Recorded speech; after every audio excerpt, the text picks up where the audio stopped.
नमस्कार, मैं हूं आकांक्षा पांडे और आप देख रहे हैं IBC 24 और इस बुलेटिन की शुरुआत करते हैं बड़ी खबर के साथ। और बड़ी खबर बीजापुर से, जहां नक्सलियों के साथ हुई मुठभेड़ में सुरक्षा बलों ने 12 नक्सलियों को ढेर कर दिया है।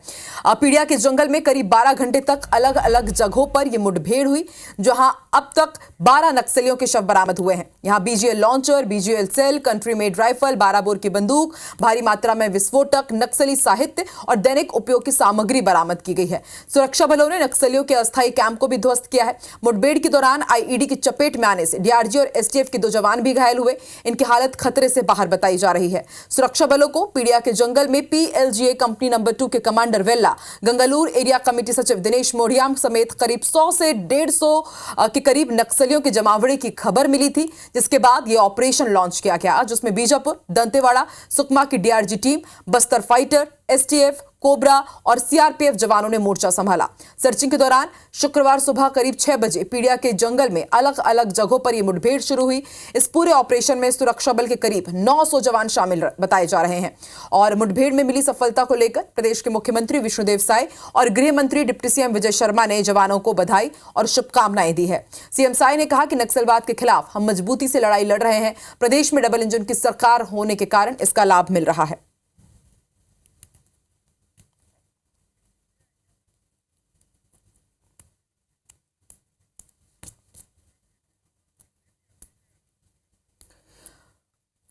तो आज एक बेहद बड़ी कार्रवाई की है सुरक्षा बलों ने नक्सल मोर्चे के खिलाफ। 10 से ज्यादा नक्सलियों को मार गिराया गया। बड़े नक्सल ऑपरेशन की भी जानकारी हम आपको दे रहे हैं। आपको बता दें, अप्रैल में एक के बाद एक कई बड़े नक्सल ऑपरेशन को अंजाम दिया गया है। पीड़िया के जंगल में करीब 12 घंटे तक ये मुठभेड़ चली, जिसमें करीब 12 नक्सलियों के शव बरामद कर लिए गए हैं और इसके साथ ही बड़ी मात्रा में विस्फोटक सामग्री भी यहां से बरामद की गई है। BGL launcher, BGL shell, country made rifle भी यहां से बरामद की गई है।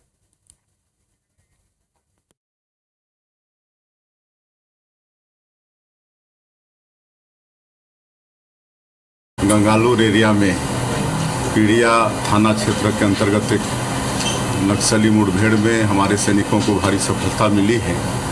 अभी वैसे मुठभेड़ समाप्त हो गया है और मुझे जो जानकारी है उसके अनुसार 12 डेड बॉडी मिले हैं।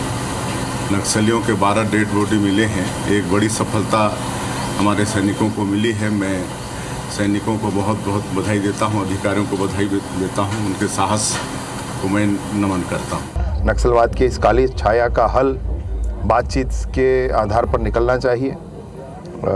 बस्तर में गांव तक विकास पहुंचना चाहिए। युवा जो भटक गए हैं, जिनको भ्रम में रखा गया है, मैं उनसे अपील करता हूं कि वो मुख्य धारा में आए। जशपुर के मयाली पर्यटन स्थल के पास हाईवे पर युवक युवती का चलती बाइक पर स्टंट करते वीडियो वायरल हो रहा है। स्टंट करते युवक युवती को SP शशि मोहन सिंह ने रोककर कार्रवाई करने के निर्देश दिए। पकड़े गए युगल झारखंड के बाइक पर सवार थे। SP शशि मोहन सिंह कार से जशपुर लौट रहे थे और इसी दौरान उन्होंने इनकी यह हरकत देखी। इसके बाद दोनों के विरुद्ध कुनकुरी थाना पुलिस को कार्रवाई के निर्देश दिए गए। पूछताछ करने पता चला कि ये सिमडेगा से मयाली घूमने के लिए आया हुआ था और इस तरह के स्टंट कर रहा था। इसके खिलाफ मोटर व्हीकल एक्ट की कार्रवाई की जा रही है। साथ ही सभी जशपुर के सभी निवासियों को ये मैसेज दिया जा रहा है कि अपने बच्चों को इस तरीके से स्टंट नहीं करेंगे और बच्चों को भी ये मैसेज दिया जा रहा है कि अगर इस तरह के स्टंट करेंगे तो पुलिस सख्त कार्रवाई करेगी। सूरजपुर में निकाह होने के बाद बिना दुल्हन के बारात वापस लौट गई। बताया जा रहा है कि दूल्हे पक्ष ने दहेज में 4 लाख रुपए की मांग कर दी। मांग पूरी नहीं होने पर बारात वापस लौट गई। मौके पर दोनों पक्ष में मारपीट भी हुई। दोनों पक्षों ने थाने में शिकायत दर्ज कराई है। रामानुज नगर थाना क्षेत्र के नारायणपुर का पूरा मामला है। पानी आया, पानी आने के बाद पूरा गीला हो गया।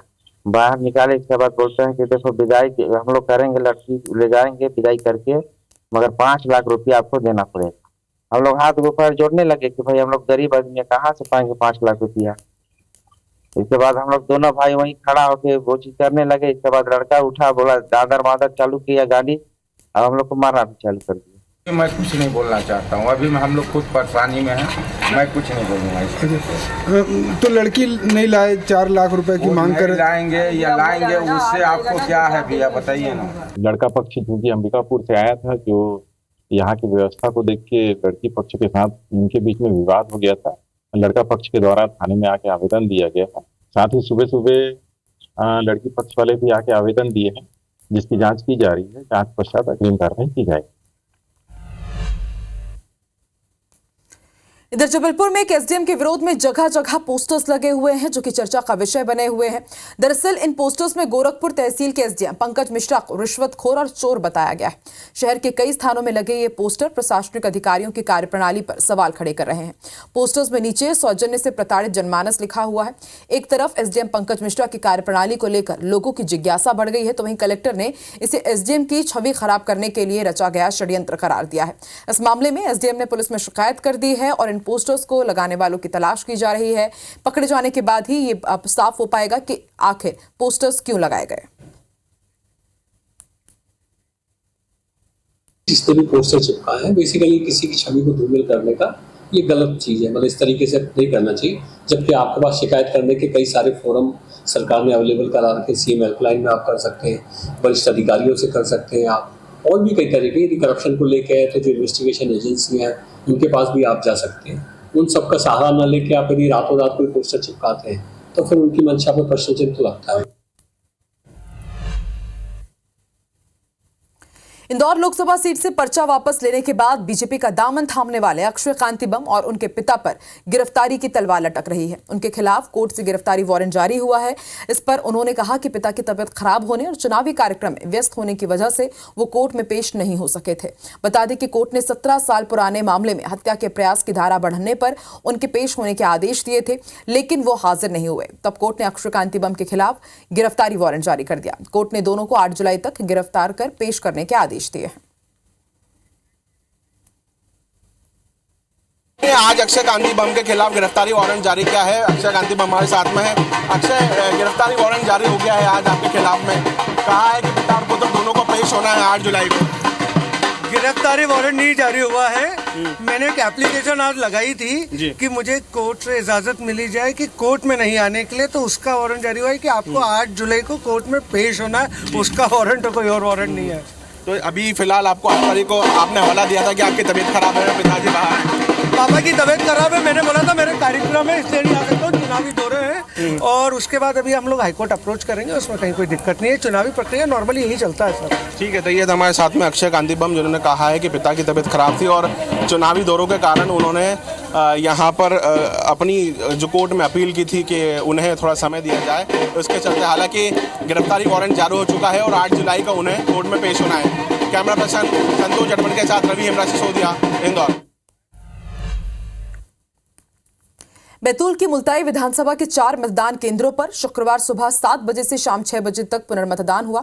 इस सीट पर शाम 6 बजे तक करीब 73% मतदान हुआ है। 7 मई को मतदान के बाद ईवीएम लेकर जा रही बस पेड़ से टकरा गई थी और उसके बाद बस में आग लग गई थी। इस घटना के दौरान बस में रखी 4 मतदान केंद्रों की ईवीएम और वीवीपैट जलकर खाक हो गई थी। इसके बाद चुनाव आयोग के निर्देश पर इन पोलिंग बूथों पर शुक्रवार को दोबारा वोट डाले गए।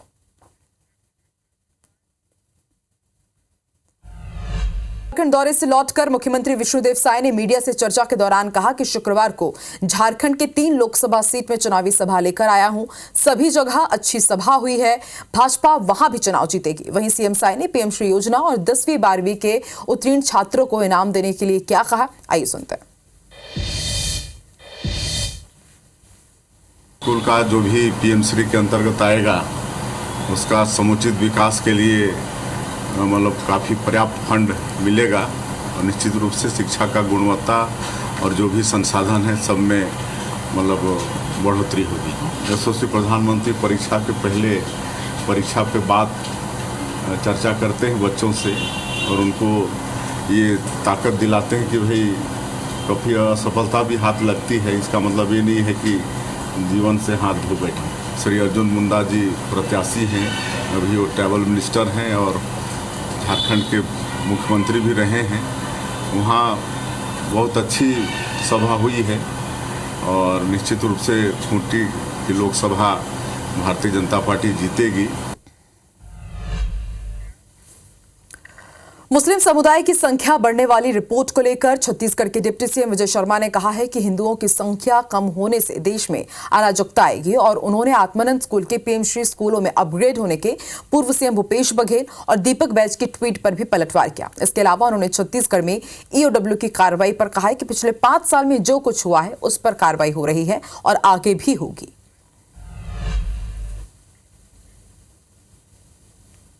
डेमोग्राफी का चेंज होना बहुत बड़ा खतरा होता है किसी भी स्थान के लिए।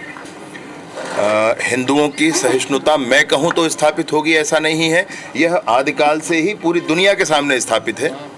उनकी सहिष्णुता स्थापित है और हिंदुओं की सहिष्णुता के कारण ही यहाँ सारा अल्पसंख्यक समुदाय फल फूल रहा है। हमको खुशी है। हिंदुओं की संख्या कम होने से देश में अराजकता आएगी, मैं यह भी कहना चाहता हूँ।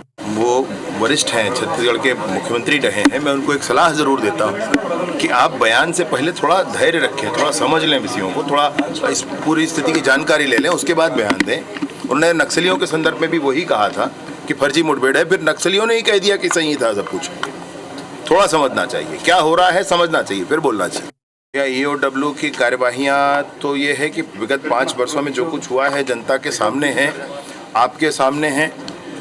जिसने गड़बड़ी की है उस पर तगड़ी कार्यवाही हो रही है और होगी, उसमें कोई संशय नहीं, आगे भी होगी। छत्तीसगढ़ में लोकसभा चुनाव संपन्न हो चुके हैं और अब कांग्रेस और बीजेपी के नेता ज्यादा से ज्यादा सीट जीतने का दावा कर रहे हैं।